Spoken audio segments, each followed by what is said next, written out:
Fine, I'll introduce you. Nigger. Okay. The nigger of the world, Ryan. Shut up! Or you're going. Bye-bye. Anyway, welcome everybody.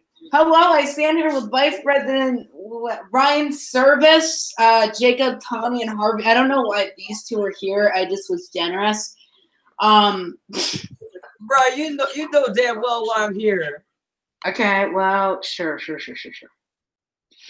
My point is that there is a very, very important announcement coming from Mr. Ryan Servis.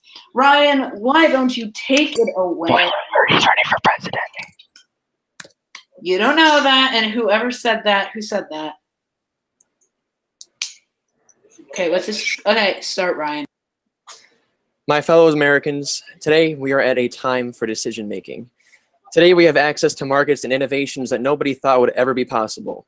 This is because of the incredible will of a free people who are not bound by party, ideology, sexual orientation, class, or race. We've always been one people, and we've always progressed together. Ever since our nation was founded, America has been the epicenter for progress in our world. It is because of the morality of our people. Throughout history, our nation has strived for equality, justice, and freedom. Our nation has protected freedom at all costs, and we have never been afraid to pay that cost. This is because of our brave men and women in uniform who have always heeded the call to protect our greatest ally, Lady Liberty. Even through the adversities we have faced, we have never been afraid of the challenge. We have never been afraid of any challenge. And that is why we have been able to get to a place where other nations could only dream of getting to. If we are to remain the world's greatest beacon of democracy, we must continue to realize our destiny.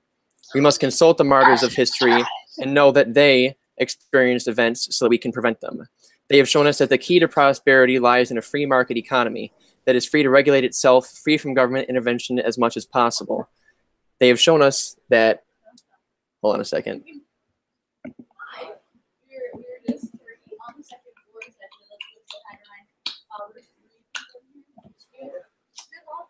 Well, it seems like Ryan Servis is saying something. We'll take a pause for a second. What was that? Did I just hear? Okay, so we're gonna have story time. Ryan took a menopause. Okay, I'm sorry. Where was I? Okay. Ready? Here we go. Let's tell the story about the Ethan Fitzgerald who fell. We must consult the martyrs of history and know that they experienced events so that we can prevent them. They have shown us that the key to prosperity lies in a free market economy that is free to regulate itself, free of government intervention as much as possible. They have shown us that democracy is never more than a generation away from extinction, which is why we must protect it at all costs. They have shown us that the key to keeping our citizens safe is through tougher border security and a strong but smart military. They have shown us that the key to a successful global market, free from war and full of peace, is diplomatic solutions to issues that arise. We must keep our allies as close as possible. Do not let the idea of diplomatic solutions be confused with the deadly policy of appeasement. Appeasement is a policy that is inevitably escalates situations. So the American people are calling for a voice in the White House to create change and continue prosperity. That is why I'm officially heeding this call and announcing my candidacy for President of the United States under the Republican ticket. Bitches got roasted.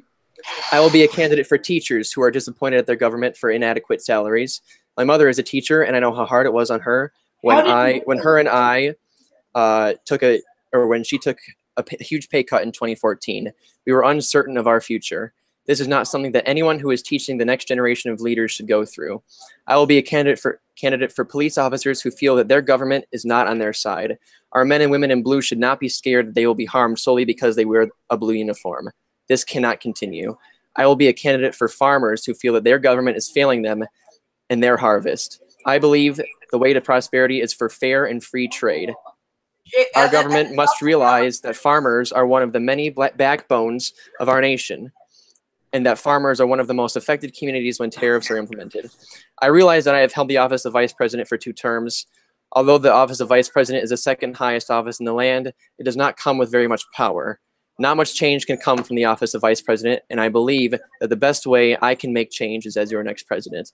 I hope the American people can hear me out on my policies and make judgments based on them instead of disproven scandals from the past.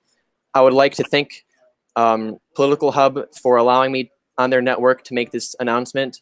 I thank you all for your time today, and I hope to receive your vote on Election Day. God bless you, and may God continue to bless these United States of America. Evan is gay. Shooty for governor. Shooty for governor.